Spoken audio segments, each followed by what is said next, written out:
Do you ever feel overwhelmed when it comes to managing your money? You're not alone. Budgeting can feel complicated, time-consuming, and let's face it, boring. But what if I told you there's a simple, no-nonsense rule that can make managing your finances easier than ever? Enter the 50-30-20 rule, a budgeting method that's easy to follow, super effective, and designed for real life. Stick around, and by the end of this video, you'll know exactly how to use this rule to take control of your money and achieve your financial goals. Let's dive in. The 50-30-20 rule is a straightforward budgeting method that divides your income into 3 categories.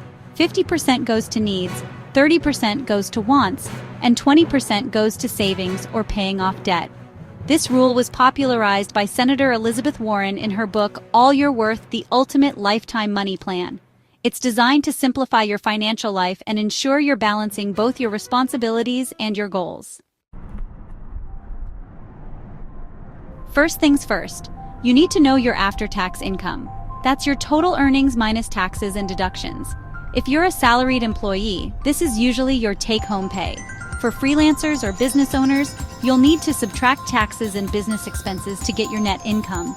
This number is your starting point for applying the 50-30-20 rule.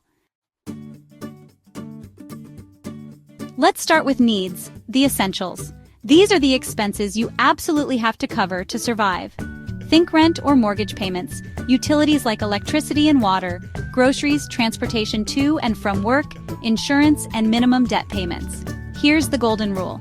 If your needs are eating up more than 50% of your income, it's time to make adjustments.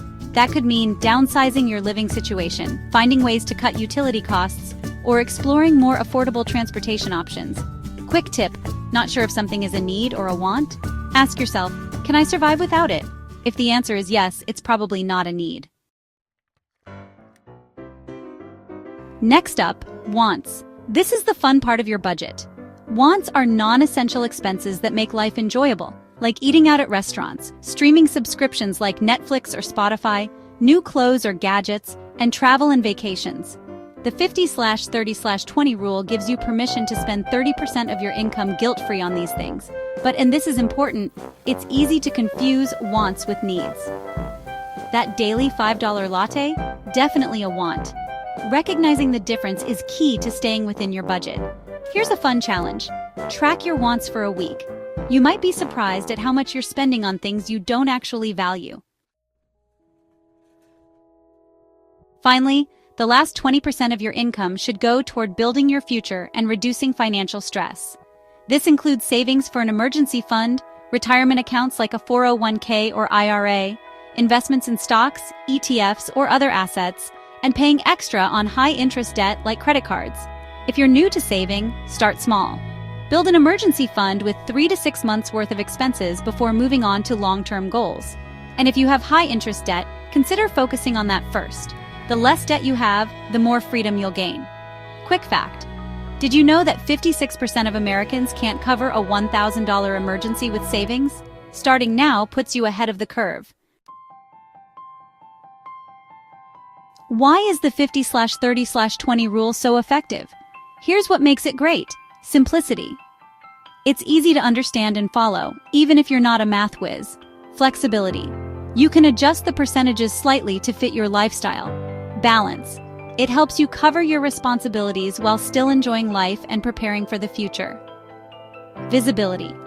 Breaking your expenses into these categories gives you a clear picture of where your money is going. Of course, no budgeting method is perfect. Here are some challenges you might face and how to tackle them. High cost of living. If your needs exceed 50%, look for ways to cut costs or increase your income. Irregular income. For freelancers or gig workers, base your budget on your average monthly income and adjust during high or low income months. Sticking to wants.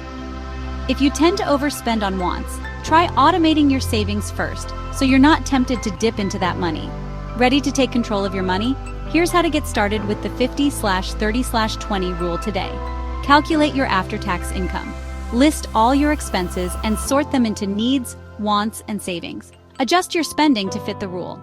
And remember, budgeting is a process, not perfection. It's okay to make adjustments as you go. The 50-30-20 rule isn't just a budgeting method. It's a blueprint for financial freedom. By balancing your needs, wants, and savings, you'll build a strong financial foundation while still enjoying the things that make life worthwhile. So what do you think? Is the 50/30/20 rule the budgeting hack you've been looking for? Let me know in the comments below. And if you found this video helpful, don't forget to like, subscribe, and hit the bell so you never miss a new upload. Thanks for watching, and here's to smarter money management.